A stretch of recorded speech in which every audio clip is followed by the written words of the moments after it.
maaring maintindihan ito kung Pilipinas.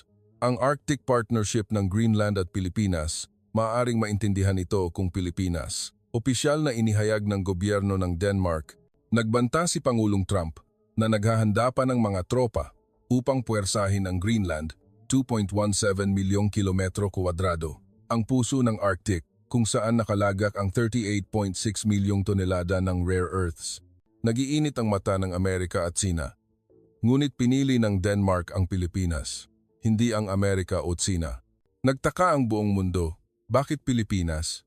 Ang sagot ay nagtatago ng isang nakakagulat na katotohanan na maging ang Amerika ay hindi alam. Ilalahad ko ngayon ang buong kwento. Bago tayo magsimula, mangyaring suportahan kami sa pamamagitan ng pag-like at pag-subscribe at mag-iwan ng komento na nagsasabing, "Mabuhay ang Pilipinas." Sa loob ng 32 taon, naranasan ko ang maraming krisis habang nagtatrabaho ako sa Danish Energy Agency. Ngunit walang umaga na kasing nerbiyos ko noong araw na iyon.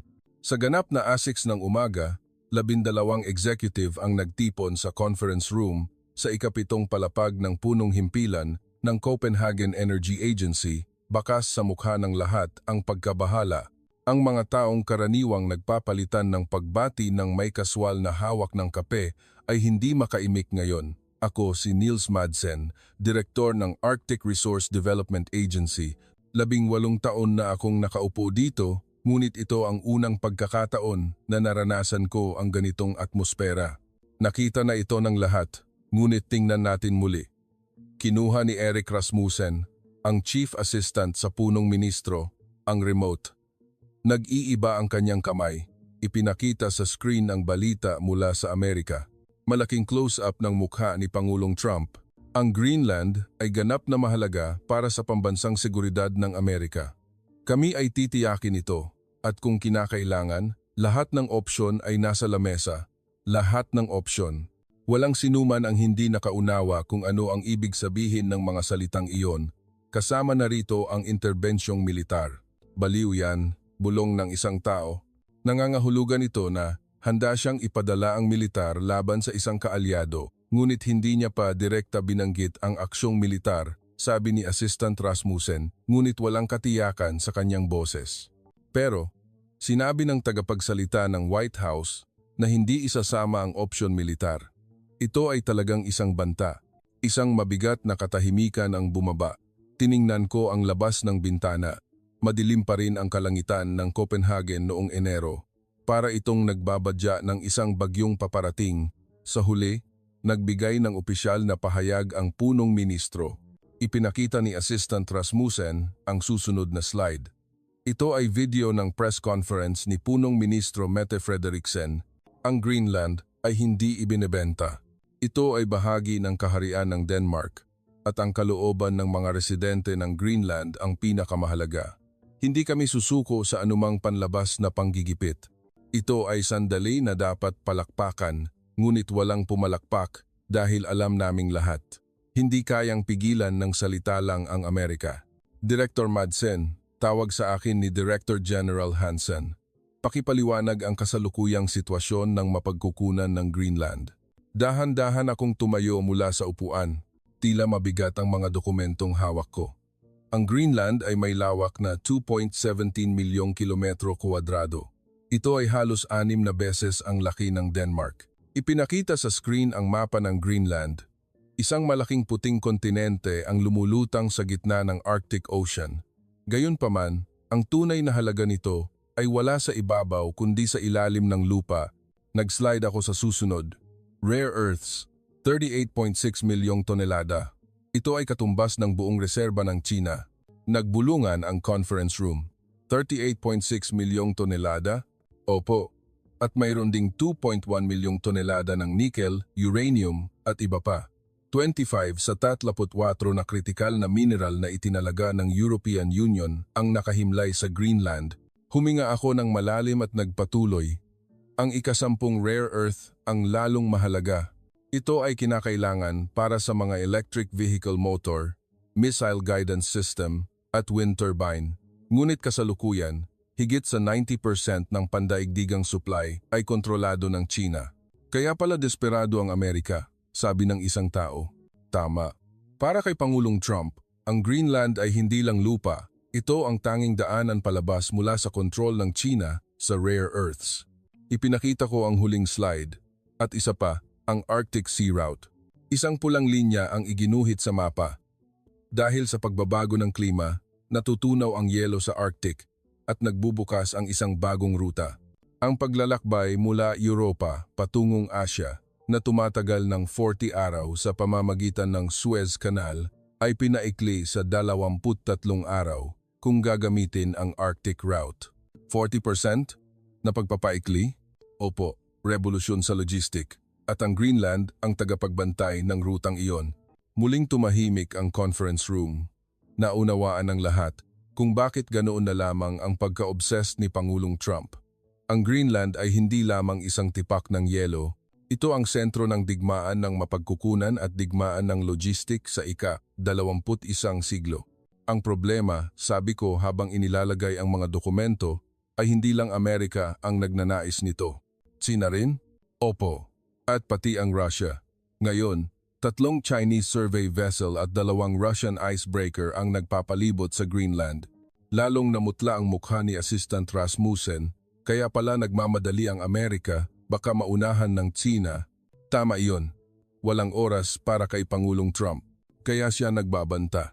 Muling tumahimik ang conference room.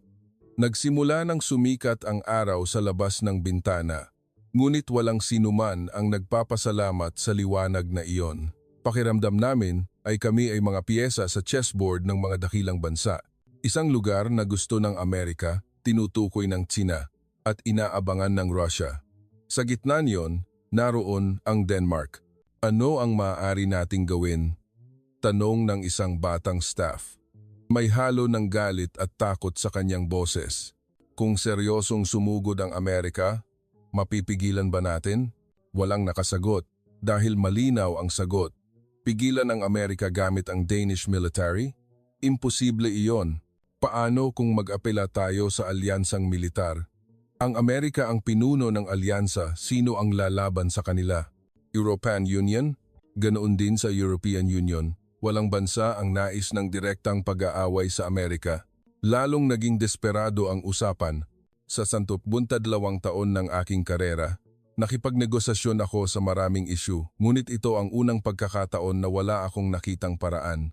Sa sandaling iyon, nagsalita si Assistant Rasmussen, may isang paraan lang, lahat ng tingin ay napunta sa kanya.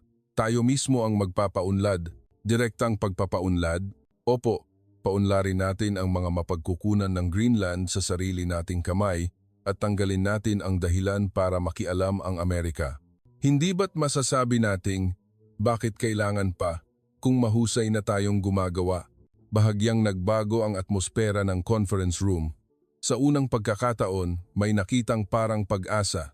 Magandang ideya yan. Tama. Kung magpapakita tayo ng kakayahan sa pagpapaunlad, hindi na magiging walang hiya ang Amerika. Dumami ang tumango. Ngunit hindi ako nakatango dahil alam ko kung gaano kahirap ang direktang pagpapaunlad na iyon. Direktor, bakit malungkot ang iyong mukha? Tanong ni Assistant Rasmussen. Bumuntong hininga ako. Magandang ideya. Pero, mayroon ba tayong teknolohiya para doon? Muling tumahimik ang conference room. Ang average na temperatura sa Greenland ay 20 degrees Celsius. Sa taglamig, bumababa ito sa 50 degrees Celsius. Ang dagat ay nagyayelo ng 8 buwan sa isang taon, at ang kapal ng yelo ay umaabot sa 2 metro. Dahan-dahan akong nagpatuloy. Kailangan ng espesyal na teknolohiya upang magmina ng mineral sa ganoong kapaligiran at ihatid ito sa pamamagitan ng barko. Extreme cold dredging ships, polar drilling equipment, power generation facilities na gumagana sa 50 degrees Celsius. Mayroon ba tayo nito? Katahimikan, walang nakasagot dahil wala. Ang Denmark ay isang maliit na bansa, halos wala kaming paggawa ng barko o mabigat na industriya. Ang aming pangunahing industriya ay paggawa ng kuryente at pagsasaka. Kaya, ano ang dapat nating gawin? Tanong ng isang batang staff nang may pagkadismaya. Hindi natin ito kayang paunlarin. Hindi natin ito maibibigay sa Amerika. At wala tayong kapangyarihan na pigilan sila. Ano ang magagawa natin? Hindi ako nakasagot. Iyon mismo ang aming dilema. Pagkatapos ng pulong, bumalik ako sa aking opisina. May tambak ng ulat sa aking mesa. Greenland Geological Survey Results, Resource Reserve Estimates, Feasibility Analysis. Mga dokumento na naipon sa loob ng 22 taon. Ngunit sa sandaling ito, pakiramdam ko ay walang silbi ang lahat ng iyon. Anong silbi ng 38.6 milyong tonelada ng rare earths?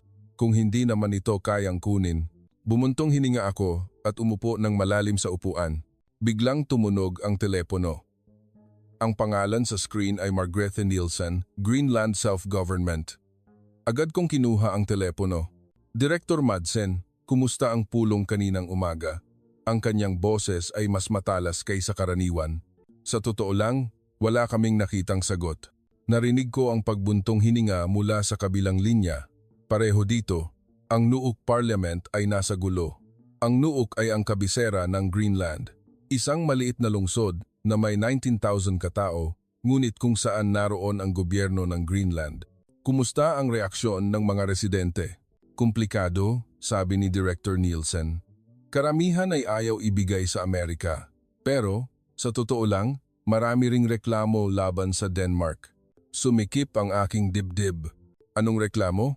Mahigit 200 taon na kaming teritoryo ng Denmark. Pero ano ang ginawa ninyo para sa amin? Ang mga mapagkukunan ay nakabaon pa rin. Ang infrastruktura ay sirang-sira at ang mga kabataan ay umaalis patungong Denmark dahil sa kawalan ng trabaho. Unti-unting tumaas ang kanyang boses. 38.6 milyong tonelada ng rare earths ang nakabaon sa ilalim ng lupang kinauupuan ng 56,000 residente ng Greenland, pero ang average naming kita ay hindi man lang kalahati ng sa Denmark. Makatuwiran ba ito? Wala akong masabi. Dahil totoo ang sinabi niya. Kaya, may mga nagsasabing, ano ang sinasabi? Na mas mabuti pa kung mapunta tayo sa Amerika, baka sila pa ang magpaunlad. Nagulat ako. Hindi naman siguro nila seryosong iniisip yan. May mga seryoso, lalo na sa Henerasyon Z. Ano ang ginawa ng Denmark sa loob ng 200 taon? Kung mamumuhunan at magpapaunlad ang Amerika, hindi ba't mas makikinabang tayo? Ganyan ang argumento, na diin ang aking hawak sa telepono. Siyempre, ang karamihan ay laban, dagdag ni Director Nielsen. Walang gustong maging ika-51 estado ng Amerika.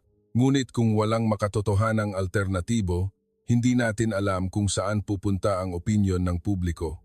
Kailangan nating gumawa ng alternatibo, sabi ko nang may pagtitiyak. Direkta nating paunlarin ito. Ang mga mapagkukunan ng Greenland para sa mga residente ng Greenland sa sarili nating kamay.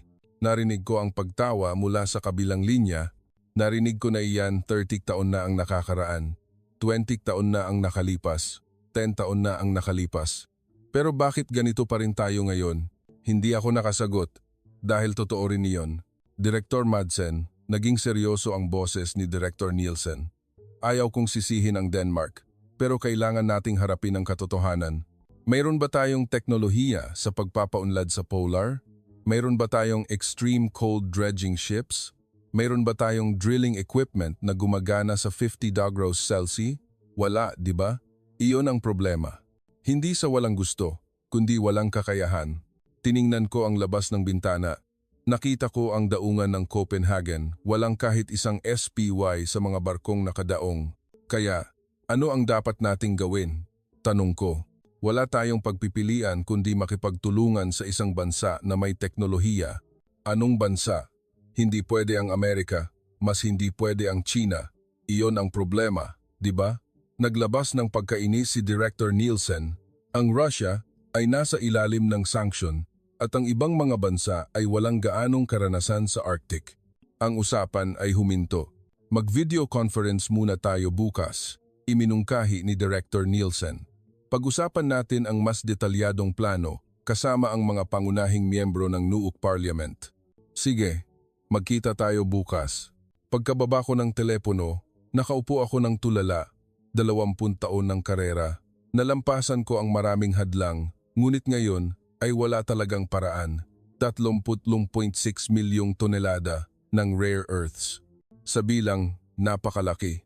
Ngunit ang kayamanan ay nakakulong sa ilalim ng 50 degrees Celsius na yelo at wala kaming teknolohiya para sirain ang yelo at kunin ang mineral. Teknolohiya ang problema. Sa huli, teknolohiya.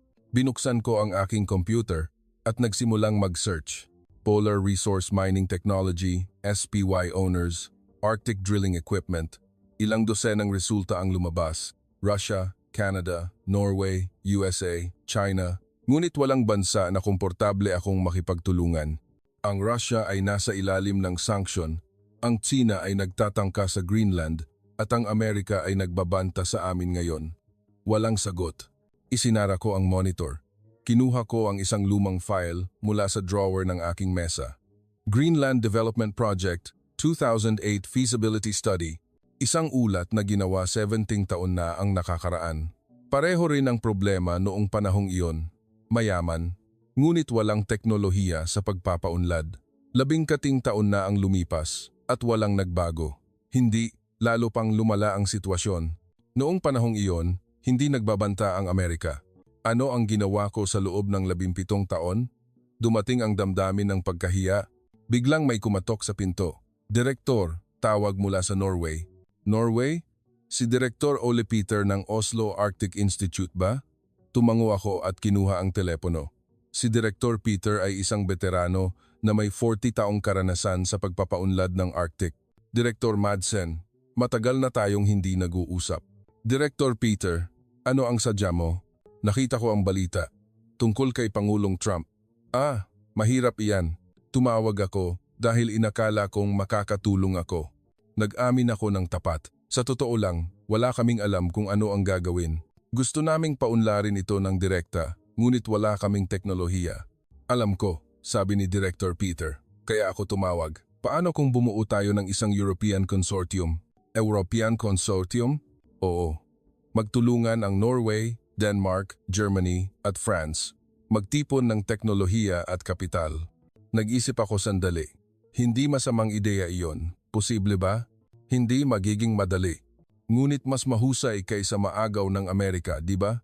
Ano ang partikular na teknolohiya na kailangan mo? Una, ang extreme cold dredging ships ang susi. Paliwanag ni Director Peter. Ang paligid ng Greenland ay natatakpan ng yelo na may kapal na higit sa 2.5 metro. Kailangan ng mataas na kalidad na SPY upang malagpasan ito at maihatid ang mga mapagkukunan. Mayroon ba kaming ganoong SPY sa Europa? Sandali siyang tumahimik. Sa totoo lang, wala. Wala? Opo. Mayroon ding ilang SPY ang Norway, ngunit para sa pananaliksik, walang komersyal na SPY na kayang maghatid ng malalaking kargamento habang naninira ng yelo, pareho lang sa Germany at France. Matagal nang humina ang paggawa ng barko sa Europa. Bumuntong hininga ako. Kaya, kailangan nating gumawa ng bagong SPY, kaya nating gawin. Ngunit ang oras ang problema. Ang pagdidisenyo at paggawa ng mataas na kalidad na SPY LNG vessel ay mangangailangan ng hindi bababa sa 7 hanggang 8 taon. Kung isasama ang pagpapaunlad ng teknolohiya, kailangan nating mag-expect ng 15 taon. 15 taon? Opo. Iyan ay kung maging maayos ang lahat. Naramdaman kong umikot ang aking paningin. 15 taon. Sa panahong iyon, patuloy na magpapalabas ng pressure ang Amerika at patuloy na aabangan ng China ang pagkakataon. Salamat, Direktor Peter. Pag-iisipan ko muna. Pagkababa ng telepono, humiga ako sa aking mesa. Kumirot ang aking ulo. 15 taon, wala tayong 15 taon. Agad-agad ang gusto ni Pangulong Trump. Hindi siya maghihintay ng 15 taon. Hindi ako nakatulog noong gabing iyon. Maraming kaisipan ang gumulo sa aking isip habang nakatingin ako sa kisame. Ano ang dapat kong gawin? Wala na ba talagang paraan? Kinaumagahan, nagsimula ang video conference sa Nuuk, Greenland. Sa screen, nakita ko si Director Nielsen at 5 pangunahing miyembro ng Greenland Parliament. Lahat ay nakakunot ang noo. May tumawag mula sa US Embassy kagabi. Unang nagsalita si Director Nielsen. Nag-alok sila ng hindi opisyal na pakikipag-usap. Pakikipag-usap? Tungkol saan? Gusto nilang makipagnegosasyon ng direkta sa gobyerno ng Greenland Self-Government. Hindi kasama ang Denmark. Nag-ingay.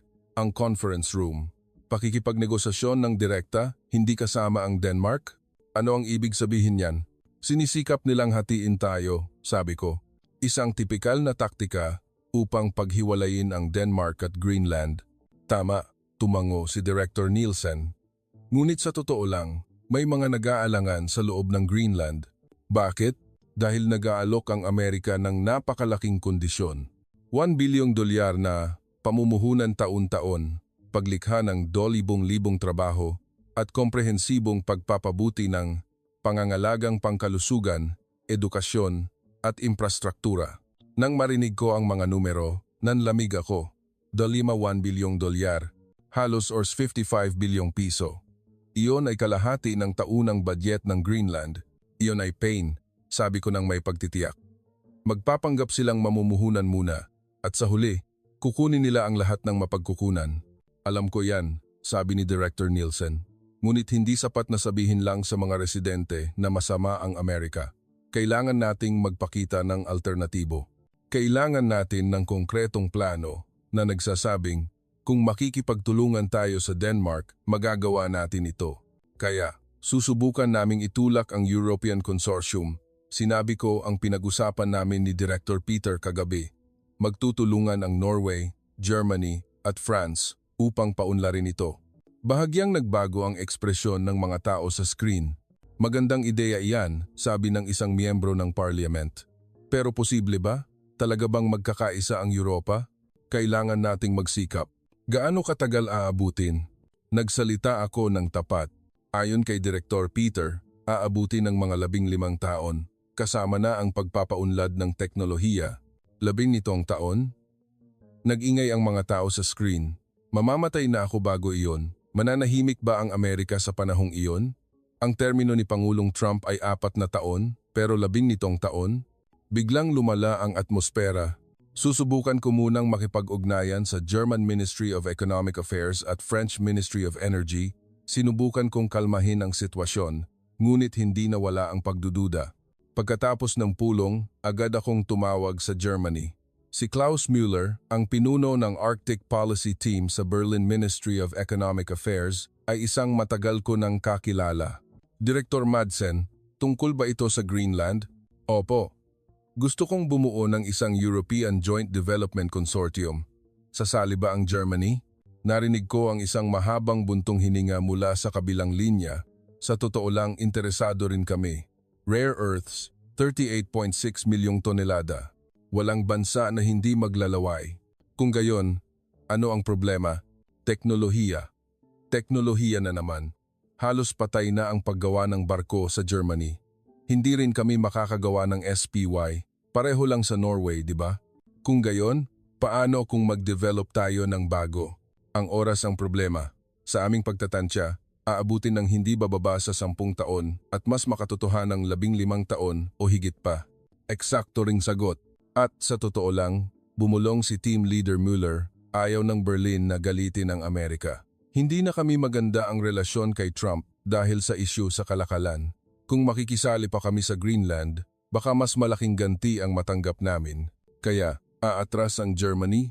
Sa tingin ko, mahirap na makasali ng opisyal.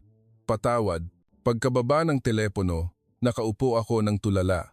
Tumawag din ako sa France. Ang resulta ay pareho. Interesado, ngunit mabigat ang pakikipag-ugnayan sa Amerika. Mahirap para sa amin ng mag-isa sa teknikal. Masyadong matagal aabutin. Lahat ng alternatibo ay hinarangan. Tumayo ako sa bintana ng aking opisina at tiningnan ang Copenhagen. Ang mga cargo ship ay naglalayag sa kulay abo na dagat. Walang kahit isang SPY sa mga barkong iyon. Ang katotohanan iyon ay nagbigay ng matinding sakit sa akin. 2.17 milyong kilometro kuwadrado ng lupa, 38.6 milyong tonelada ng rare earths. Napakalaking kayamanan ang nasa kamay namin, ngunit walang paraan para kunin ito. Sa huli, ibibigay ba namin ito sa Amerika? Sa sandaling naisip ko iyon, umakyat ang galit. Isang lupa na naging teritoryo ng Denmark sa loob ng 200 taon, isusuko namin dahil sa isang banta. Iyon ay isang pambansang kahihiyan, ngunit walang alternatibo. Ang Europa ay walang teknolohiya at walang sapat na kagustuhan ang Russia ay nasa ilalim ng sanction at mas delikado ang China, wala na ba talagang paraan? Sa sandaling iyon, may kumatok sa pinto. Direktor, may isang batang researcher na pumasok, si Emil Christensen. Isang bagong empleyado na pumasok ngayong taon. Ano? Christensen? Sabi ko nang may pagkairita. Hawak niya ang isang makapal na ulat. Pagsusuri sa kasalukuyang estado ng teknolohiya sa pagpapaunlad ng Arctic resource. Ako mismo ang nag-imbestiga. Wala akong oras para tingnan iyan ngayon, sabi ko nang may inis. Ngunit hindi sumuko si Christensen. Direktor, kailangan mo itong tingnan. Wala ring teknolohiya ang Amerika. Ano? Natigilan ako. Hindi rin makagawa ang Amerika ng SPY LNG vessel. Walang taunang kapasidad ng produksyon kahit isang barko. Anong sinasabi mo? Ang Amerika ang pinakamalakas na bansa sa mundo. Iba ang industriya ng paggawa ng barko. Ang paggawa ng barko ng Amerika ay halos bumagsak. Gumagawa sila ng mga barkong pandigma, ngunit walang teknolohiya para sa komersyal na espesyal na barko, lalo na ang SPY. Kinuha ko ang ulat na iniabot ni Christensen. Nanginginig ang aking kamay habang binubuklat ang mga pahina. Kung gayon, kahit kunin ng Amerika ang Greenland, hindi rin nila ito kayang paunlarin, hindi nila ito magagawa ng mag-isa. Kailangan nilang ipasa ito sa iba. Sino? Ibinuklat ni Christensen ang isang pahina sa ulat. Isang hindi inaasahang pangalan ang nakasulat doon. Pilipinas. Pilipinas? Hindi ako makapaniwala. Ang Pilipinas sa Asya? Opo, ang Pilipinas. Philippines po. Itinuro ni Christensen ang data. Market share ng SPY LNG vessel, 100%. 15 na SPY na barko para sa proyekto ng Yamal ng Russia, lahat ay gawa sa Pilipinas. Presyo, 2.3 bilyong piso bawat isa. Kayang sirain ang 2.5 metro ng yelo at kayang tumakbo sa 52 degrees Celsius. Ang mga numero ay tumambad sa aking mata. 100% market share. Posible ba yan? Iyan ang katotohanan. Ang Pilipinas ay nag-iisa sa larangang ito. Ang barko na hindi kayang gawin ng Amerika, China o Europa ay kayang gawin lamang ng Pilipinas. Hindi ako nakaimik sandali. Sa loob ng 32 taon, nag-aral ako ng Arctic resources, ngunit hindi ko seryosong pinag-isipan ng bansa na tinatawag na Pilipinas. Ang alam ko lang ay tungkol sa kanilang mga OFW at Jollibee. Bakit ngayon mo lang ito sinasabi sa akin? Kamakailan ko lang din po nalaman. Tahimik na nagtatrabaho ang mga kumpanya ng Pilipinas, kaya hindi ito gaanong alam. Ibinuklat ni Christensen ang susunod na pahina. At mayroon pang mas mahalaga. Ano? Napatayo ako. Nakikipag-ugnayan na ang Amerika sa Pilipinas. Ano? Isang US-Philippine shipbuilding talks ang nagaganap sa Washington. Gagamitin ang teknolohiya ng Pilipinas sa Alaska Natural Gas Project. Naramdaman kong nahihilo ako. Nagbabanta ang Amerika na kukunin ang Greenland at kasabay nito nakikipag-ugnayan sila sa Pilipinas. Ibig sabihin, dahan-dahan kong inayos ang aking iniisip. Kahit kunin ng Amerika ang Greenland, kailangan pa rin nilang ipasa ang pagpapaunlad sa Pilipinas? Opo, tama po iyan, tumango si Christensen. Kung gayon, tayo rin. Opo, Direktor, tumango si Christensen. Kung makikipagtulungan tayo sa Pilipinas, kaya nating paunlarin ito kahit wala ang Amerika. Muli akong tumingin sa labas ng bintana. Lumulubog na ang araw sa labas ng Copenhagen. Habang lumalabas ang dilim, naramdaman kong parang lumiwanag ang isang sulok ng aking dibdib.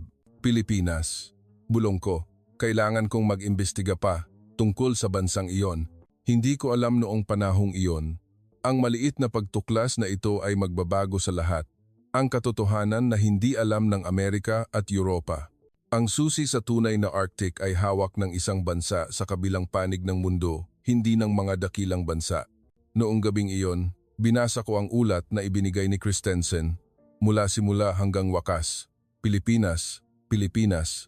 Sa totoo lang, bilang isang eksperto sa Arctic, hindi ko seryosong pinag-isipan ang bansang ito. Ngunit habang binabasa ko ang ulat, ganap na nagbago ang aking karaniwang pag-iisip. Market share ng LNG carrier na may kakayahang mag-break ng yelo, 100%. 3 beses kong binasa ang pangungusap na iyon. 100%? Posible ba ang ganyang numero? Ang Pilipinas lang ang bansa na kasalukuyang kayang gumawa ng SPY LNG vessel, tahimik na inilatag ng ulat ang katotohanan. Ang 15 SPY vessel na ginamit sa Yamal Project ng Russia ay lahat ay ginawa sa Philippine shipyard, Yamal Project. Alam ko ang pangalang iyon.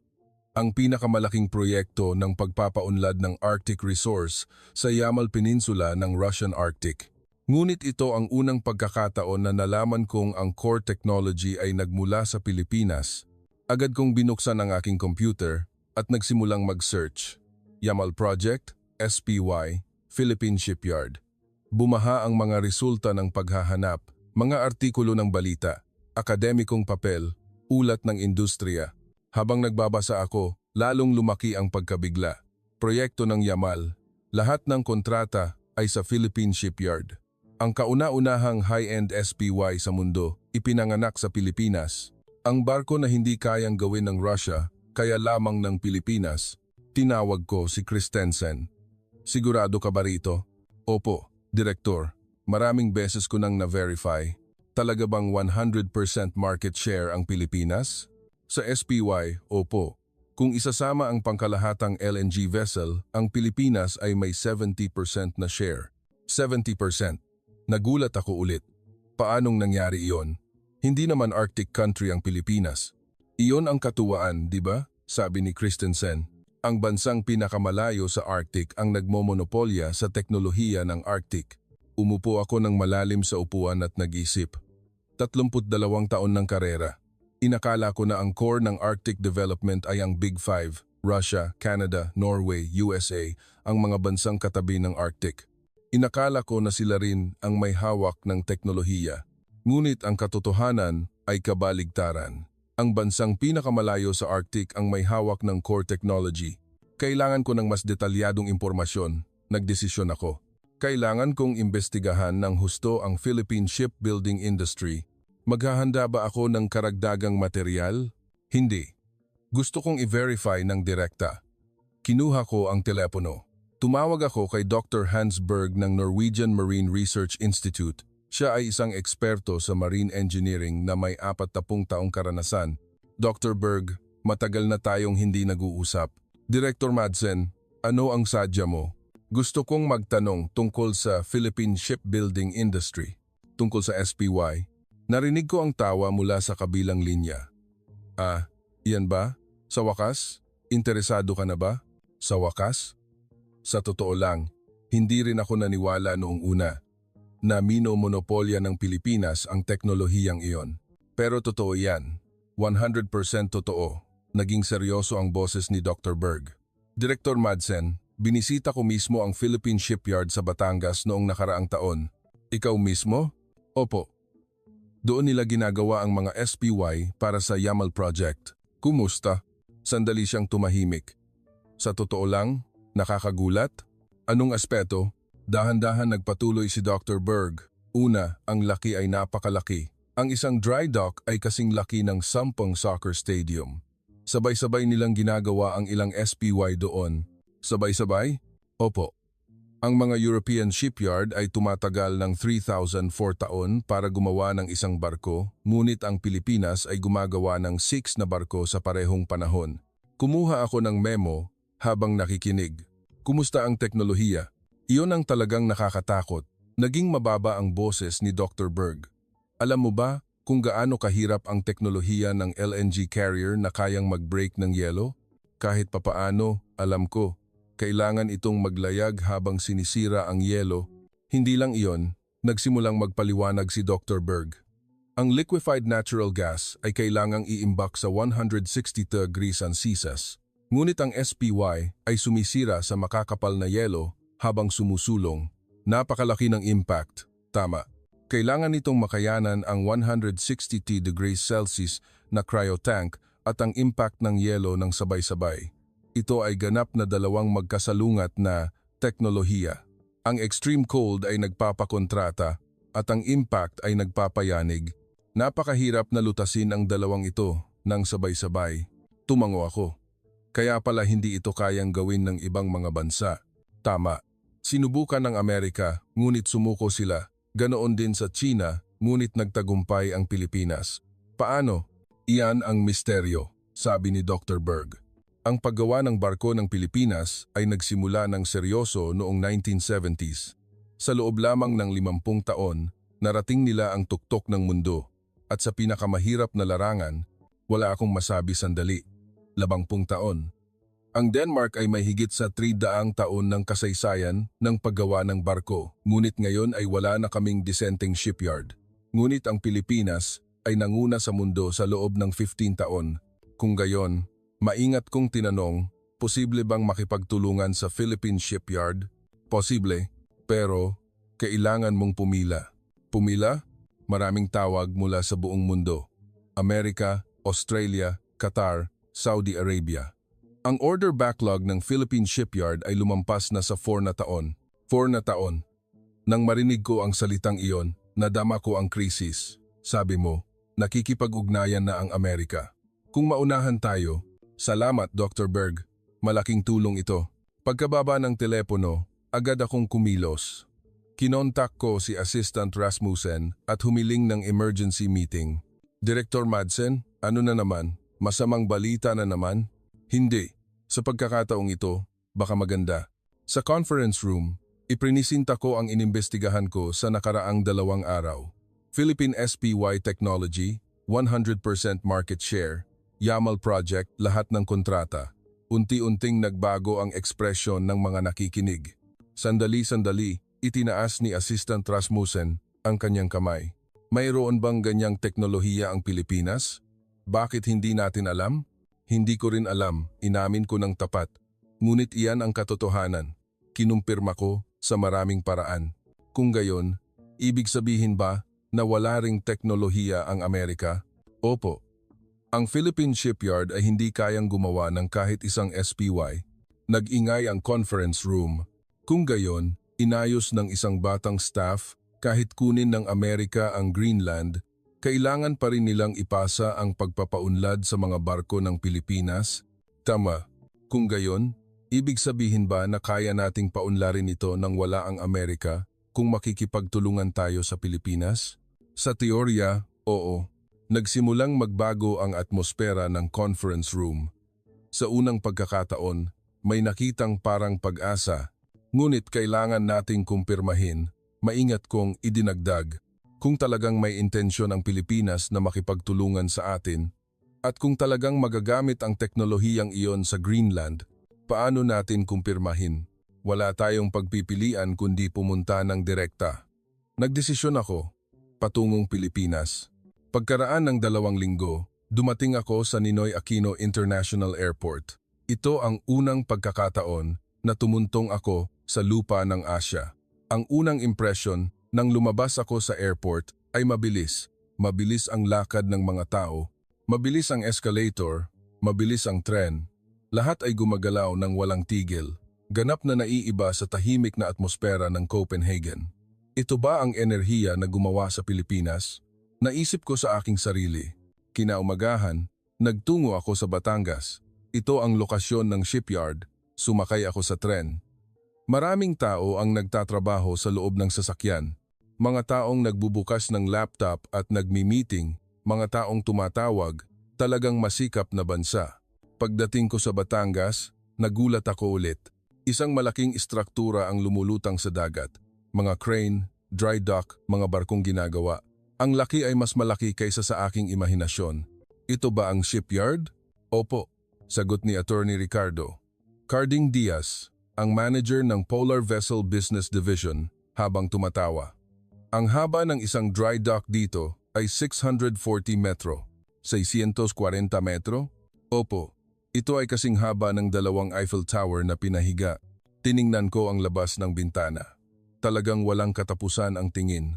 Ang mga dambuhalang istruktura ng bakal ay nakatayo at libu-libong manggagawa ang nagtatrabaho, nagpapalabas ng apoy mula sa welding. Ilang barko ang sabay-sabay na ginagawa ngayon? 12 barko sa shipyard na ito lang. Opo. 5 gas carrier, 4 na container ship at 3 SPY. Iyon mismo ang SPY na gusto kong makita. Maaari ko bang makita ang SPY? Siyempre. Pumunta na tayo ngayon. Ang bus ay lumipat sa isang gilid ng dry dock. At doon, naranasan ko ang pinakamalaking pagkabigla sa aking buhay. Ito ba ang SPY? Isang dambuhalang barko ang nakatayo sa harap ko. 200 na anlaman metro ang haba, katumbas ng 15 palapag na gusali ang taas. Ang bow ay lalo na kahanga-hanga. Hindi matulis, ngunit bilog at makapal. Para itong isang tangke na nakasuot ng bakal na baluti. Ang disenyo ng bow, na iyan ang core, paliwanag ni Attorney Diaz. Ang ordinaryong barko ay naghihiwa sa tubig, ngunit ang SPY ay umaakyat sa yelo at sinisira ito sa pamamagitan ng bigat. Gaano kakapal na yelo ang kayang sirain? 2.5 metro.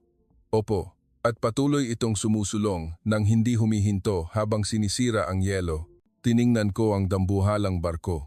Naisip ko ang eksena ng paglalayag nito na sumisira sa makakapal na yelo ng Arctic. Ang lakas ng makina ay 45 megawatts. Opo, ito ay lakas na kayang magbigay ng kuryente sa isang maliit na lungsod. Kumuha ako ng memo at nagpatuloy sa pagtatanong. Hanggang saan ang kayang tiisin na temperatura? Kayang tumakbo ng normal hanggang 52 degrees Celsius. 52 degrees Celsius. Ito ang temperatura ng Greenland sa kalagitnaan ng taglamig. At ito ang pinakamahalaga, itinuro ni Attorney Diaz ang gitnang bahagi ng barko. Dito ipapasok ang tangke, 174,000 cubic meters na kapasidad. Ang temperatura sa loob ng tangke ay 162 degrees Celsius. Nag-compute ako sandali. Ang labas ng barko ay 52 degrees Celsius at ang loob ng tangke ay 160 degrees Celsius. Higit sa 100 degrees Celsius ang pagkakaiba ng temperatura sa pagitan nila at kailangan pa nitong makayanan ang impact ng yelo. Paanong nangyari iyan? Membrane technology, paliwanag ni Attorney Diaz.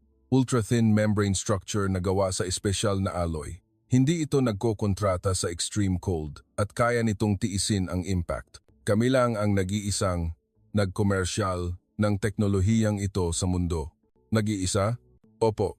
Sinubukan ng Amerika, Tsina at Europa ngunit nabigo sila. Nawalan ako ng salita.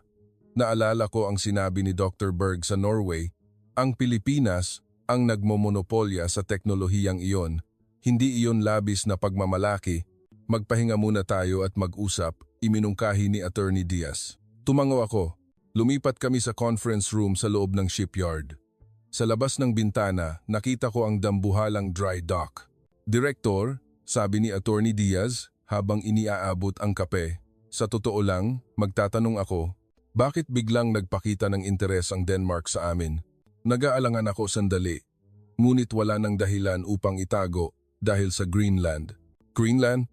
Opo. Gaya ng alam mo, nagpapalabas ng pressure ang Amerika. Kailangan namin ng alternatibo.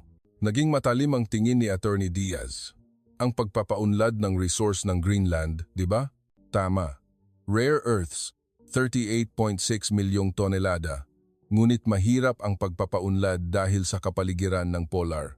Kaya, kailangan namin ang teknolohiya ng Pilipinas. Opo, sa totoo lang, ganoon nga. Ngumiti si Attorney Diaz. Sa totoo lang, inaasahan ko na yan. Inaasahan? Nakikita rin namin ang balita tungkol sa Greenland. Kaya nang makipag-ugnayan ka, naisip ko, sa wakas, dumating na. Medyo natigilan ako. Sa wakas, mas nauna nang nakipag-ugnayan ang Amerika. 3 buwan na ang nakalipas. Nag-alok sila ng kooperasyon na may kaugnayan sa proyekto ng Alaska. Nanlamig ako. Mas nauna pa ang Amerika. Opo. At pagkatapos, dumating ang Australia 2 buwan na ang nakalipas at ang Qatar 1 buwan na ang nakalipas. Nagbubukas ang Arctic Sea Route at ang buong mundo ay nagiging interesado sa SPY. Naging nerbiyoso ako sa loob. Naramdaman ko na huli na kami. Kaya, pumirma na ba kayo ng kontrata sa Amerika? Hindi pa. Nagne-negosasyon pa rin. Hindi kami gusto sa kondisyon ng Amerika. Anong kondisyon? Nag-aalangan si Attorney Diaz sandali.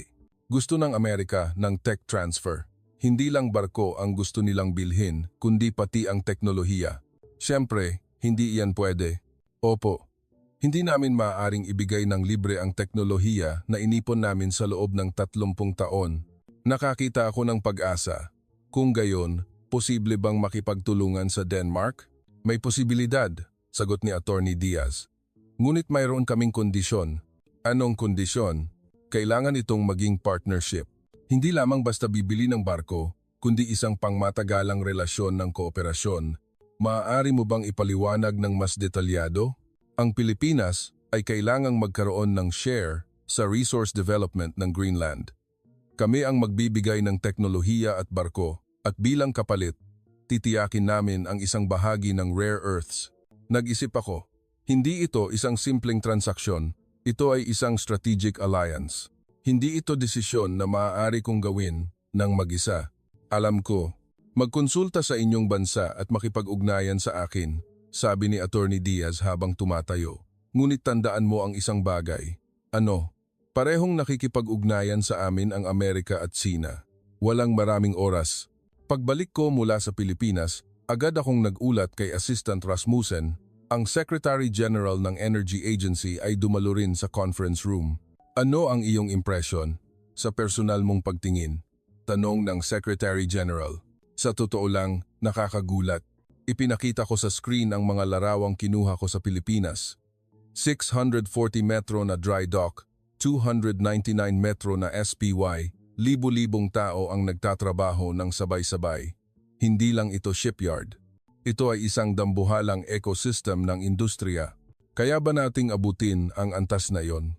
Imposible, sabi ko ng may pagtitiyak. Aabutin ng hindi bababa sa 30 taon. Iyon ay kung magsisimula tayo ngayon. Isang mabigat na katahimikan ang bumaba sa conference room. Kung gayon, ano ang ating mga pagpipilian? Tanong ng Secretary General. 2, nag-slide ako. Una, sumuko sa Amerika, ibigay ang Greenland at hayaan silang paunlarin ito ng gusto nila. Hindi yan pwede. Pangalawa, makipagtulungan sa Pilipinas. Gamitin ang kanilang teknolohiya at paunlarin natin ito ng direkta. Ano ang gusto ng Pilipinas? Partnership. Humihingi rin sila ng bahagi ng rare earths. Nag-isip sandali ang Secretary General. Ano ang magiging reaksyon ng Amerika? Iyan ang kawili-wiling bahagi, ngumiti ako. Kailangan din ng Amerika ang Pilipinas. Paano? Bumagsak ang shipbuilding industry ng Amerika. Wala silang kakayahan na gumawa ng SPY. Naglipat ako sa isang bagong slide. Taunang kapasidad ng produksyon ng komersyal na shipyard ng Amerika, mas mababa sa malaking barko. Mas mababa sa isang barko? Opo. Gumagawa sila ng mga barkong pandigma, ngunit halos wala silang ginagawang komersyal na espesyal na barko. Nagpatuloy ako sa susunod na slide. Taunang kapasidad ng produksyon ng Pilipinas. Higit sa 100 malalaking barko. Nag-ingay ang conference room. 100 laban sa 1? Opo. Kaya nakikipag-ugnayan din ang Amerika sa Pilipinas. Iginiit ko ang core. Kahit kunin ng Amerika ang Greenland, kailangan pa rin nilang ipasa ang pagpapaunlad sa Pilipinas. Dahil wala silang teknolohiya. Kung gayon, inayos ni Assistant Rasmussen, sinuman ang kumuha sa Greenland, kailangan ang Pilipinas. Eksakto. Kung gayon, hindi ba ang Pilipinas ang tunay na nagwagi? Maaari ring tingnan iyon. Habang nag-aaway ang Amerika at tayo, hinahawakan ng Pilipinas ang pareho sa pamamagitan ng teknolohiya. Isang kakaibang atmosfera ang bumaba sa conference room. Ngunit alam mo ba ito? Nagpatuloy ako. Hindi pa alam ng Amerika ang katotohanan ito ng husto. Anong ibig sabihin mo?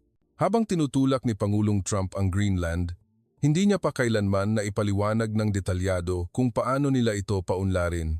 Iyon nga. Bakit? Dahil iniisip nila na kaya nilang gawin sa sarili nilang teknolohiya, ngunit hindi iyan ang katotohanan. Imposible para sa Amerika na paunlarin ang Greenland ng mag-isa. Nagtapos ako, ang Greenland ay magiging isang problema lang para sa Amerika dahil wala silang teknolohiya para paunlarin ito. Sa huli, kailangan pa rin nilang hilingin sa Pilipinas. Kung gayon, ano ang pagkakaiba sa atin? Umiilaw ang mata ng Secretary General. Ibig sabihin, kung makikipagtulungan tayo sa Pilipinas ng mas maaga, mawawala ang dahilan ng Amerika. Ang argumento na kailangan nilang gawin dahil walang kakayahan ng Denmark na paunlarin ito ay hindi na magagamit. Ganap na nagbago ang atmosfera ng conference room. Ang atmosfera na desperado noong una ay nagbago tungo sa pag-asa. Kailangan nating simulan ang opisyal na negosasyon sa panig ng Pilipinas, sabi ng Secretary General. Direktor Madsen, maaari ba akong magtiwala sa iyo para sa paunang negosasyon? Siyempre, sagot ko. Ngunit isang babala. Ano? Wala tayong oras. Parehong nakapila sa Pilipinas ang Amerika, Australia at Qatar. Kung maunahan tayo, mawawala ang pagkakataon. Naiintindihan ko. Itutuloy natin ito bilang pinakamataas na prioridad. Pagkatapos ng pulong, bumalik ako sa aking opisina. Nakita ko ang daungan ng Copenhagen sa labas ng bintana. Ang tanawin na tinitingnan ko nang wala akong magawa 2 linggo na ang nakalipas ay tila iba na ngayon. Pilipinas, bulong ko. Ang bansang pinakamalayo sa Arctic, ngunit may hawak ng susi sa Arctic. Hindi ko alam noong panahong iyon, ang maliit na pagtuklas na ito ay magbabago sa lahat. Ang katotohanan na hindi alam ng Amerika at Europa, ang susi sa tunay na Arctic ay hawak ng isang bansa sa kabilang panig ng mundo, hindi ng mga dakilang bansa. Biglang tumunog ang telepono. Tumawag si Director Nielsen ng Greenland. Director Madsen, pumunta ka raw sa Pilipinas? Opo, bumalik ako kahapon. Kumusta? Kailangan mo itong makita ng personal, Direktor. Hindi ito maipaliwanag sa salita. Talaga? May pagka-curious sa boses ni Director Nielsen. Sa totoo lang, nakakita rin ako ng balita. Tungkol sa Philippine shipbuilding industry. Anong balita? Mga artikulo sa Philippine media. Ang headline ay nakakagulat. Pilipinas, nag-iisa sa shipbuilding, nagdodomina sa global market. May ganoong artikulo? Opo. Lalo na sa high-value ships, tulad ng gas carrier at SPY, ang Pilipinas ay nag-iisa. Tumango ako. Totoo ang teknolohiya ng Pilipinas. Direktor, kailangan nating simulan ang negosasyon sa Pilipinas. Sumasang-ayon ako, sabi ni Director Nielsen. Nagpakita rin ng interes ang Greenland Parliament. Ang magkaroon ng pangatlong partner, hindi Amerika o Tsina, ay hindi masama. Kumusta ang reaksyon ng Amerika? Tila hindi pa nila alam na nakipag-ugnayan tayo sa Pilipinas. Kailangan nating kumilos ng mabilis bago pa malaman ng Amerika. Sumasang-ayon ako.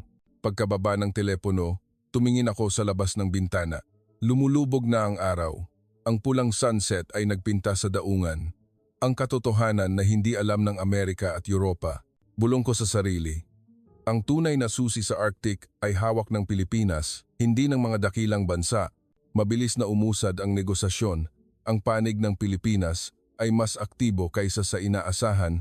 Interesado rin kami sa Greenland Project, sabi ni Undersecretary Takahashi mula sa Philippine Department of Trade and Industry na lumipad mula Maynila. Ang pagtiyak ng rare earths ay isang kritikal na proyekto para sa ekonomiya ng Pilipinas. Sa conference room ng Copenhagen Energy Agency, nagkaharap ang mga opisyal ng 2 bansa. Ano ang mga kondisyon na gusto ng Pilipinas? Tanong ni Assistant Rasmussen.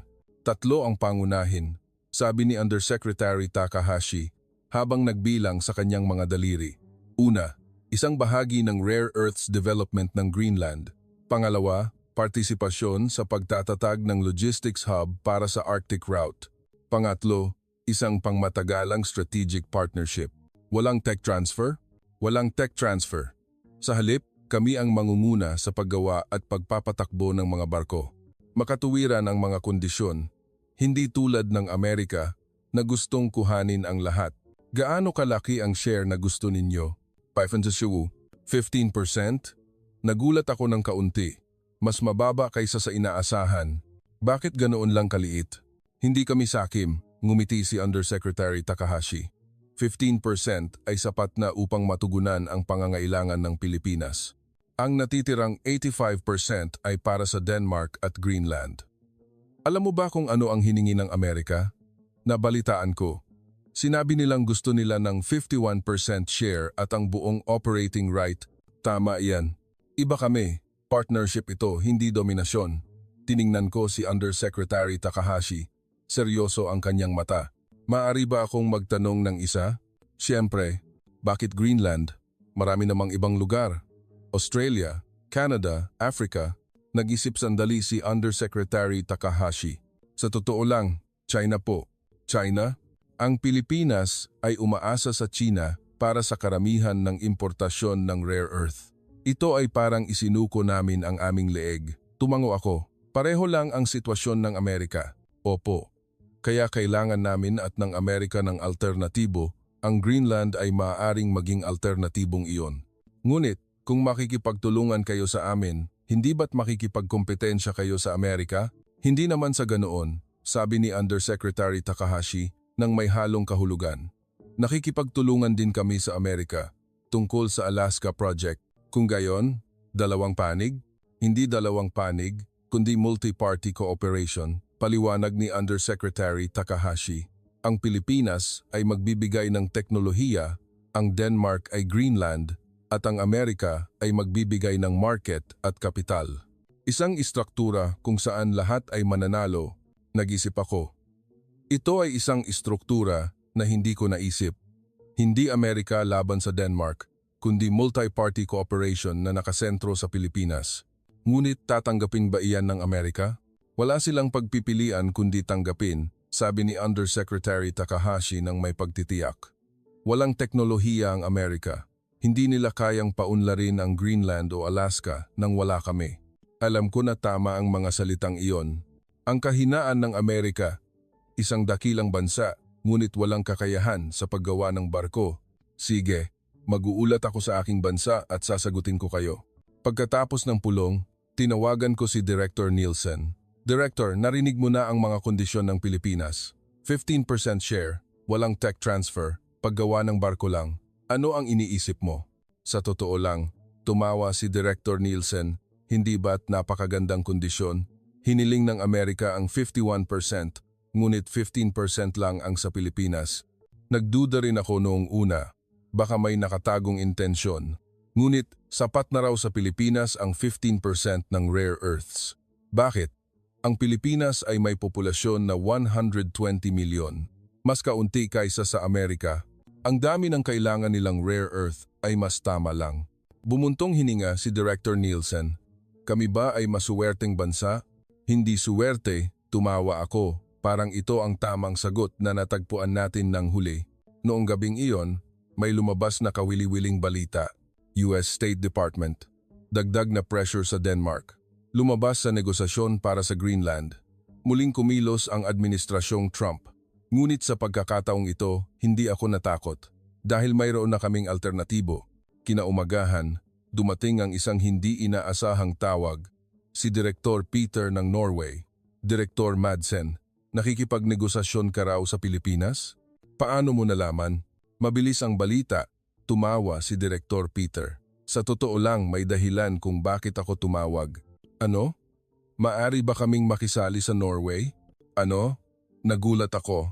Norway rin? Interesado rin kami sa Arctic development. Kailangan namin ang teknolohiya ng Pilipinas. Ngunit ang Norway ay Arctic country, di ba? Wala ba kayong sariling teknolohiya? Mapait na nagsalita si Direktor Peter. Ayaw kong aminin, ngunit hindi rin kami makakagawa ng SPY. Ang Pilipinas lang ang mayroon. Natigilan ako. Norway, ang bansa na naging pinakamayaman sa mundo sa pamamagitan ng langis. Kahit anong bansa, kailangan ang teknolohiya ng Pilipinas. Direktor Peter, may isa lang akong tatanungin. Siyempre, inaamin ba ng Norway ang Pilipinas? Narinig ko ang tawa mula sa kabilang linya. Ano ang magbabago kung hindi namin aminin? Iyan ang katotohanan. Idinagdag ni Direktor Peter. Direktor Madsen, nagbabago ang mundo. Noon, ang Arctic development ay tunggalian ng Russia, Canada, Amerika, ang mga bansang Arctic. Pero ngayon, iba na. Ang bansang may hawak ng teknolohiya ang tunay na nagwagi at ang teknolohiyang iyon ay nasa Pilipinas. Tiningnan ko ang labas ng bintana. Maliwanag ang kalangitan ng Copenhagen. Ang kalangitan na madilim lang 2 linggo na ang nakalipas ay maliwanag na ngayon. Director, pag-uusapan ko sa panig ng Pilipinas ang pagsali ng Norway. Salamat. Hihintayin ko ang magandang balita. Pagkababa ng telepono, natawa ako mag-isa. Habang nagbabanta ang Amerika, nagpapanik ang Denmark at naguguluhan ang Europa, may isang bansa na tahimik na nagtipon ng teknolohiya. At ngayon, nagsisimula na ang mundo na tawagin ang pangalan ng bansang iyon, Pilipinas. Ang bansang pinakamalayo sa Arctic ay malapit ng maging bida ng Arctic. Pangatlong linggo na ng negosasyon. Nasa opisina ako ng punong ministro sa Copenhagen. Ngayon ang araw ng desisyon. Punong Ministro Mette Frederiksen, Secretary General ng Energy Agency, Secretary General ng Foreign Affairs, at ang mga kinatawan ng Greenland Self-Government, lahat ng pangunahing tao sa Denmark ay nagtipon. Direktor, tawag sa akin ang punong ministro. Ibigay ang huling ulat. Tumayo ako mula sa upuan. Naramdaman kong mabigat ang mga dokumentong hawak ko. Ngunit magaan ang aking puso. Dahil may katiyakan ako. Iuulat ko ang resulta ng negosasyon sa panig ng Pilipinas. Inilipat ko ang slide sa screen. Ang mga kondisyon na inilatag ng Pilipinas. Una, 15% share sa rare earths development. Hindi ba't maliit lang ang 15%? Tanong ng Secretary General ng Foreign Affairs. Opo. Hindi man lang ito 1,003 ng 51% na hiningi ng Amerika. Bakit ganoon lang kaliit ang gusto nila? Dahil ang Pilipinas ay hindi gusto ng dominasyon, kundi partnership. Nagpatuloy ako sa susunod na slide. Pangalawa, partisipasyon sa pagtatatag ng logistics hub ng Arctic Route. Pangatlo, pangmatagalang strategic partnership. Walang kahilingan para sa tech transfer. Sa halip, ang Pilipinas ang mangunguna sa paggawa at pagpapatakbo ng mga barko. Nag-ingay ang conference room. Hindi ba't napakagandang kondisyon? Tanong ng punong ministro. Nagduda rin ako noong una, sabi ko ng tapat. Ngunit nang makita ko mismo ang Pilipinas, naunawaan ko. Paano? Ang Pilipinas ay isang bansang walang mapagkukunan, kaya binibigyan nila ng buhay ang teknolohiya. Tiningnan ko ang labas ng bintana. Para sa kanila, ang 15% rare earths ay issue ng kaligtasan. Ito ang daanan palabas mula sa pag-asa sa China. Kapag nasiguro iyon, wala na silang interes sa iba. Walang kasakiman? Hindi kasakiman. Nag-isip ako sandali. Dapat bang sabihin na alam nila ang kanilang lugar? Tinitiyak lamang nila ang kanilang bahagi at hindi na nanghihimasok sa iba. Tumango ang punong ministro. Kabaligtaran ng Amerika, di ba? Tama. Iginiit ko ang core. Gusto ng Amerika ang lahat. Resources, teknolohiya, operating rights, dominasyon, lahat ay gusto nilang kunin. Ngunit ang Pilipinas ay kukuha lang ng kailangan nila at iiwan ang natitira para sa atin. Tumahimik ang conference room. Lahat ay nag-iisip. May isa pang mas mahalaga, nagpatuloy ako. Kahit kunin ng Amerika ang Greenland, kailangan pa rin nilang ipasa ang pagpapaunlad sa Pilipinas. Bakit? Dahil wala silang teknolohiya, wala silang kakayahan na gumawa ng SPY. Inilipat ko ang data sa screen. Komersyal na kapasidad ng paggawa ng barko ng Amerika, mas mababa sa 1 barko taon-taon. Pilipinas, higit sa 100 barko taon-taon. Ang mga numero ang nagsasabi ng lahat. Ibig sabihin, kung makikipagtulungan tayo sa Pilipinas, nang mas maaga mawawala ang dahilan ng Amerika. Paano? Ang Amerika ay nag-aangkin na dahil walang kakayahan ang Denmark na paunlarin ito, sila ang dapat gumawa. Ngunit kung makikipagtulungan tayo sa Pilipinas at magsisimula ng pagpapaunlad, babagsak ang argumentong iyon. Umiilaw ang mata ng punong ministro. Ang Pilipinas ang magiging kalasag natin? Eksakto, tumango ako. Ang teknolohiya ng Pilipinas ang pipigil sa pressure ng Amerika. Sandali siyang tumahimik. Sa sandaling iyon, itinaas ni Director Nielsen ng Greenland ang kanyang kamay. Maaari ba akong magsalita ng isa? Siyempre, tumayo si Director Nielsen. Ako ay isang tao ng Greenland. Narito ako upang kumatawan sa 56,000 residente. Nanginginig ang kanyang boses. Sa totoo lang, wala kaming pinagkakatiwalaan. Anong ibig mong sabihin? Ang Amerika ay gustong kunin ang aming mapagkukunan, ang Denmark ay pinabayaan kami sa loob ng 200 taon, at ang China ay mas delikado. Namula ang mata ni Director Nielsen. Ang mga residente ng Greenland ay laging umaasa sa mga dakilang bansa. Ito ang aming lupa, ngunit hindi namin ito magawa ayon sa aming gusto. Tumahimik ang conference room, ngunit iba ang Pilipinas. Itinaas ni Director Nielsen ang kanyang boses. Hindi nila kami sinubukang dominahin. Tinrato nila kami bilang partner. Sinabi lang nilang bigyan sila ng 15%. Ang natitirang 85% ay para sa amin. Tiningnan niya ang punong ministro. Gusto kong piliin ang Pilipinas. Bakit? Maaring maintindihan ito dahil sa Pilipinas. Maintindihan, ang salitang iyon ay umalingaw-ngaw sa conference room. Hindi namin maintindihan kung maagaw ng isang dakilang bansa. Ngunit maintindihan namin kung manalo kami kasama ang isang partner na may teknolohiya, nagpatuloy si Director Nielsen. Ang Pilipinas ay isang bansang walang mapagkukunan. Ngunit ngayon, mayroon silang pinakamahusay na teknolohiya sa mundo. Bakit iyan mahalaga? Dahil ito ay nagbibigay ng pag-asa. Ipinakita sa amin ng Pilipinas na kaya rin ng Greenland. Muling tumahimik ang conference room. Dahan-dahang nagsalita ang punong ministro. Ano ang opinyon ng iba? Sumasang-ayon din ako sa Pilipinas. Unang nagsalita ang Secretary General ng Energy Agency.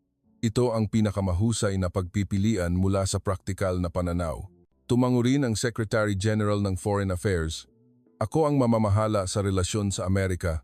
Kaya kong kumbinsihin sila na ang kooperasyon sa Pilipinas ay hindi nagbubukod sa Amerika. Tiningnan ako ng punong ministro. Director Madsen, ano ang iyong iniisip? Nag-isip ako sandali. Sa 32 taon ng aking karera, wala akong ginawang desisyon na kasing halaga nito. Punong ministro, dahan-dahan kong sinabi, hindi ko alam ang bansa na tinatawag na Pilipinas ng husto 3 linggo na ang nakalipas. Toyota, Sony, anime lang ang alam ko. At ngayon? Ngayon, may katiyakan ako. Sinabi ko nang may pagtitiyak. Ang susi sa Arctic development ay hawak ng Pilipinas, hindi ng mga dakilang bansa. At sila ay mapagkakatiwalaang partner. Bumuntong hininga ng malalim ang punong ministro. Naiintindihan ko. Tumayo siya. Itutuloy ng kaharian ng Denmark ang strategic partnership sa Pilipinas. Magtutulungan tayo sa Greenland Resource Development. Nagpalakpakan ang conference room. Naramdaman kong uminit ang aking dibdib. Naalala ko ang desperadong umaga. 3 linggo na ang nakalipas. Ang banta ng Amerika, ang kawalang interes ng Europa, ang kawalan ng teknolohiya, lahat ay walang pag-asa. Ngunit ngayon, iba na. Ang pangalang Pilipinas ang nagbago sa lahat. 1 buwan pagkatapos ng deklarasyon ng kooperasyon, ang reaksyon ng mundo ay hindi inaasahan. Denmark-Pilipinas Arctic Partnership, magiging bagong modelo, break sa dominasyon ng Amerika, kooperasyon ng maliliit na bansa. Pilipinas, lumilitaw bilang Arctic Power. Sunod-sunod ang pagbabalita ng media at may nangyari pang mas nakakagulat. Humiling ang Norway na sumali. Isama ninyo, kami. Hindi na si Director Peter, kundi ang Norwegian Minister of Energy mismo ang tumawag. Kailangan namin ang teknolohiya ng Pilipinas. Hindi rin makakagawa ang Norway ng SPY. Ang sitwasyon kung saan ang Arctic nation na Norway ay humihingi ng teknolohiya mula sa Pilipinas. Isang bansa sa Asya. Isang bagay na hindi naisip 10 taon na ang nakalipas. Hindi lang Norway, Iceland, Finland, Sweden. Nagpakita ng interes ang mga Nordic na bansa. Gusto naming sumali sa Denmark-Pilipinas model. Kaya, isang Arctic Cooperation Forum ang nabuo. Ang Pilipinas ang teknolohikal na sentro at ang mga Nordic na bansa ang nagbibigay ng resources at route. Isang pangatlong axis ang nabuo, hindi Amerika, Russia o China. Minsan, tumitingin ako sa labas ng bintana at nag-iisip, paanong nangyari ito? Wala kaming magawa 3 buwan na ang nakalipas. Kung nagbabanta ang Amerika, wala kaming pagpipilian kundi yumuko. Ngunit ngayon kami ang may hawak ng inisyatiba. Sa isang card lang, Pilipinas. Isang araw, nakikipag-usap ako kay researcher Christensen habang umiinom ng kape. Kung wala ka, Christensen, imposible ang lahat ng ito. Ako po, nagdala lang po ako ng isang ulat. Ang ulat na iyon ang nagbago sa lahat, di ba? Tumawa ako. Ang bansang Pilipinas. Ikaw ang unang nagturo sa akin. Tumawa rin si Christensen. Sa totoo lang, nagulat din ako. Hindi ko alam na ganoon pala kalakas ang Pilipinas. Ako rin. Uminom ako ng kape. Sa loob ng 32 taon, nagtrabaho ako bilang eksperto sa Arctic, ngunit hindi ko alam ang core. Anong core? Na ang susi sa Arctic development ay hindi lupa, kundi teknolohiya. Tumingin ako sa labas ng bintana. Kahit nakadikit ka sa Arctic, kung wala kang teknolohiya, wala itong silbi. Sa kabilang banda, kahit nasa kabilang panig ka ng mundo, kung mayroon kang teknolohiya, maaari kang maging bida, tulad ng Pilipinas. Tama, tulad ng Pilipinas. Sa sandaling iyon, tumunog ang aking cellphone. Isang hindi pamilyar na international number ang lumabas sa screen. Mula sa Amerika. Hello? Director Madsen ba ito? US State Department, Arctic Policy Desk po. Natigilan ako. Ano ang sadya mo? Tumawag po kami tungkol sa Denmark-Pilipinas Partnership. Ang boses ay matigas. Gusto rin ng Amerika na sumali. Ano? Hindi ako makapaniwala. Gusto ng Amerika na sumali? Opo. Isama rin ng Amerika sa Greenland Development.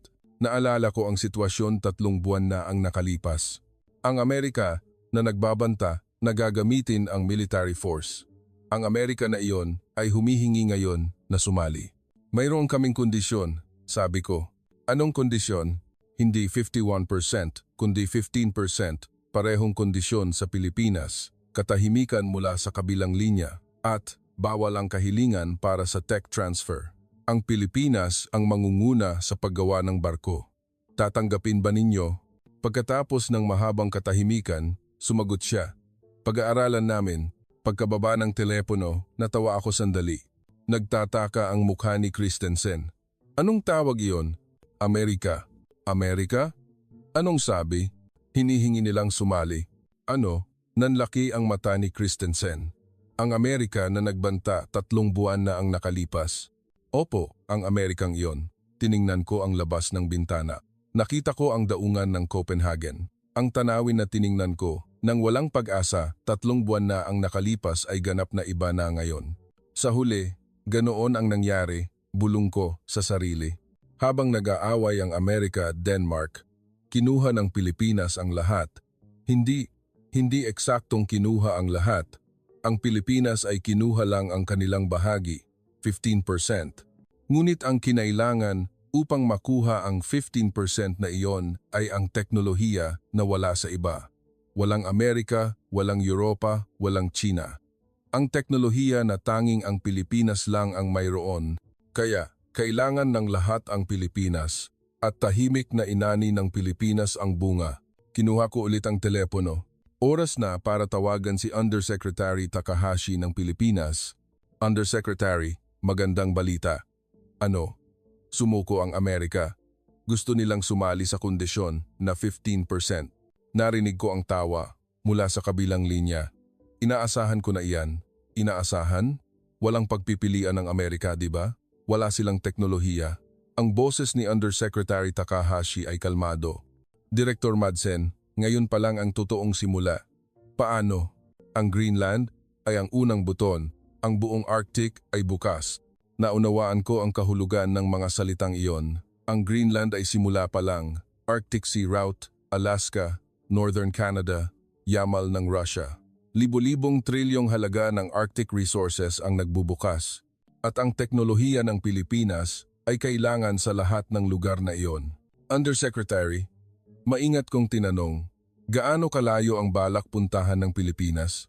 Nag-isip sandali si Undersecretary Takahashi. Kung ano ang kailangan lang, hindi sobra, hindi kulang. Kahanga-hanga ang sagot na iyon. Kung ano ang kailangan lang. Ibig sabihin, hindi sila magiging sakim. May isa pa akong tatanungin. Siyempre, bakit napaka mapagpakumbaba ng Pilipinas? Kahit minomonopolya ninyo ang teknolohiya, narinig ko ang tawa mula sa kabilang linya. Hindi po mapagpakumbaba. Kung gayon, ano? Survival strategy, paliwanag ng Undersecretary. Ang Pilipinas ay isang bansang walang mapagkukunan. Kami ay nasa pagitan ng mga dakilang bansa. Kung kami ay magiging sakim, magkakaisa sila at sisirain kami. Kaya, kukunin lang namin ang kailangan namin. Titiyakin namin na ang lahat ay makikinabang at kukunin namin ang aming bahagi sa gitna niyon. Tumango ako. Iyon ang paraan ng Pilipinas. Hindi nagpipilit ngunit ginagamit ang teknolohiya upang kailanganin ng lahat at pagkatapos ay tahimik na inani ang bunga. Salamat, Undersecretary. Sana ay maging magandang partner tayo. Ako rin, Direktor. Magtulungan tayong buksan ang Arctic. Pagkababa ng telepono, tumayo ako sa bintana ng aking opisina. Lumulubog na ang araw. Ang Enero sunset ng Copenhagen ay maikli ngunit maganda. Naalala ko ang desperadong umaga, 3 buwan na ang nakalipas. Ang banta ni Pangulong Trump, ang kawalang kakayahan ng Europa, ang kawalan ng teknolohiya, lahat ay walang pag-asa. Ngunit ngayon, iba na. Ang pangalang Pilipinas ang sagot. Ang bansang pinakamalayo sa Arctic, ngunit may hawak ng susi sa Arctic. Ang bansang tahimik na nagtipon ng teknolohiya habang nag-aaway ang mundo. Bulong ko sa sarili. Maaring maintindihan ito kung Pilipinas. Iyan ang magiging pagpili ng Greenland, pagpili ng Denmark, at sa huli, pagpili ng mundo. Ang panahon ng mga dakilang bansa ay matatapos na. Ang panahon ng teknolohiya ay magsisimula. At ang bida ng panahong iyon ay ang Pilipinas, na tahimik na naghanda sa kabilang panig ng mundo. Ito ang nakakagulat na kuwento na naranasan ni Niels Madsen ng Danish Energy Agency sa Copenhagen. Ang Pilipinas na nagwagi sa pamamagitan ng teknolohiya habang nag-aaway ang mga dakilang bansa. Kung ipinagmamalaki mo ang kuwentong ito, mangyaring ibahagi ito ng malawak. Ipinapakita nito na ang maliit na teknolohiya ay makapagpapaluhod sa mga dakilang bansa na ang teknolohiya ay ang pinakamahalagang bagay. Ano ang iniisip mo tungkol sa artikulong ito? Tingnan natin ngayon ang reaksyon ng mga taong nakakita sa balitang ito. Reaksyon ng mga tao.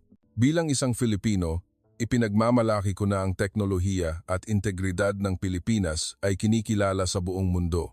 Dapat nating tugunan ang desisyon ng Denmark na pumili ng kooperasyon batay sa tiwala, sa halip na ang sapilitang pamamaraan ni Trump. Ang Philippine Shipbuilding at Dredging Technology ay tiyak na makakapag-ambag sa mahirap na kapaligiran ng Arctic. Mabuhay ang Pilipinas. Ang pag-asa sa Tsina para sa 90% ng rare earths ay ang pinakamalaking kahinaan ng Philippine manufacturing industry. Kung maisa sa katuparan ang kooperasyon sa Greenland, magiging dramatic ang pagbabago sa aspeto ng economic security. Hindi lang ito negosyo, kundi isang mahalagang pambansang stratehiya para protektahan ang kinabukasan ng Pilipinas. Sana ay magtagumpay ito habang pinananatili ang balanse sa pangangalaga sa kalikasan. Ngayon ko lang nalaman ang komplikadong relasyon ng Denmark at Greenland. Kahanga-hanga na mapapabuti ng teknolohiya ng Pilipinas ang infrastruktura na nag-stagnate sa loob ng 200 taon. Hindi tulad ng mga dakilang bansa na kumukuha lang ng resources. Dapat tayong bumuo ng isang Philippine-style cooperation system na sumusuporta sa trabaho at edukasyon ng lokal na populasyon at yumayaman ng magkasama. Nagulat ako sa kahalagahan ng Arctic Route. Ang pagpapaikli ng 17 araw kumpara sa Suez Canal ay magdudulot ng revolusyon sa logistic. Ang Pilipinas ay isang bansang pulo at ang pagtiyak ng mga ruta para sa enerhiya at supply ay isang lifeline. Sa gitna ng lumalakas na pressure mula sa US at Tsina, ang pagtitiwala ng Denmark sa Pilipinas ay bunga ng ating matagal ng diplomatikong pagsisikap. Ang pagpapaunlad sa extreme environment ng 50 degrees ay tiyak na espesyalidad ng Pilipinas. Ang teknolohiya ng specialized steel at advanced SPY ay kayamanan ng Pilipinas na hindi kayang gayahin ng ibang mga bansa. Nakakatakot na masangkot sa power game ng mga dakilang bansa. Ngunit sinusuportahan ko ang Pilipinas na magdala ng kapayapaan at kasaganaan sa mundo gamit ang teknolohiya bilang sandata. Lubos akong sumasang-ayon sa sinabi ng punong ministro ng Denmark na ang Greenland ay hindi ibinebenta. Nagpapasalamat ako sa Denmark na pinili ang Pilipinas bilang pantay na partner na nirerespeto ang soberanya. Ang katotohanan na mayroon ang Pilipinas ng teknolohiya na wala kahit sa Amerika ay ang culmination ng maraming taon ng pagsisikap ng mga inhinyero ng Pilipinas. Mabuhay ang Pilipinas! Huwag kang magpapatalo. Nag-aalala ako sa paglala ng tunggalian sa pagitan ng mga dakilang bansa, ngunit ang paglitaw ng Pilipinas bilang pangatlong opsyon ay isang kawili-wiling pag-unlad. Ang pagharap sa mga krisis ng internasyonal na komunidad sa pamamagitan ng teknolohiya at tiwala, hindi ng militar na puwersa, ay ang ideal na dapat hangarin ng Pilipinas ngayon. Nais kong maramdaman ng mga kabataan ng Greenland na mabuti na nakipagtulungan sila sa Pilipinas. Ang bilang na 38.6 milyong tonelada ng rare earths ay nakakagulat. Kung ito ay mapaunlad, magbabago ang landscape ng global EV market at high-tech industry. Sana ay magtatag ang mga kumpanya ng Pilipinas ng clean mining technology na hindi sisira sa lokal na ecosystem. Kung magagawa iyan, lalong lalakas ang ugnayan sa Greenland. Naintindihan ko ang mga reklamo at conflicts ng mga tao sa Greenland matapos basahin ang artikulo. Ang pagpili ng gobyerno ng Denmark sa Pilipinas bilang partner ay nagpapahiwatig ng pag-asa sa saloobin ng Pilipinas na hindi mapanghimasok sa pamamagitan ng pagbuo ng win-win relationship sa halip na one-sided exploitation. Sana ay mapigilan natin ang banta ng China. Umaasa ako sa mabilis na suporta at pamumuhunan ng gobyerno ng Pilipinas para hindi natin palampasin ang minsan sa isang siglong pagkakataong ito. Kailangang magtulungan ang gobyerno at pribadong sektor upang gumawa ng world-class Arctic Development Hub. Ang pag-atras sa pressure diplomacy tulad ng kay Trump ay kailangan nating ipakita ang hindi mapapalitang nangingibabaw na teknolohiya, oras na para ipakita ang pride ng Pilipinas. Ang pagpapaunlad ng SPY at Polar Power Generation Facilities ay isang pagkakataon para muling sumikat ang Philippine heavy industry. Sana ay maging isang engranding proyekto ito na makababawi sa lost decades. Ang buong mundo ay naghihintay kung gaano kahusay gagamitin ang teknolohiya ng Pilipinas sa uncharted territory ng Arctic. Huwag tayong magpadala sa pressure at magpatuloy. Ang kooperasyon sa Greenland ay mahalaga upang pigilan ang pag-aarmas ng China sa resources. Ang diplomasya at teknolohiya na matiyagang binuo ng Pilipinas ay malapit ng magbunga ng malaking ani. Ipinagdarasal ko na ang partnership na ito ay maging haligi ng kapayapaan at katatagan sa Arctic. Naniniwala ako sa kakayahan ng Pilipinas at patuloy akong susuporta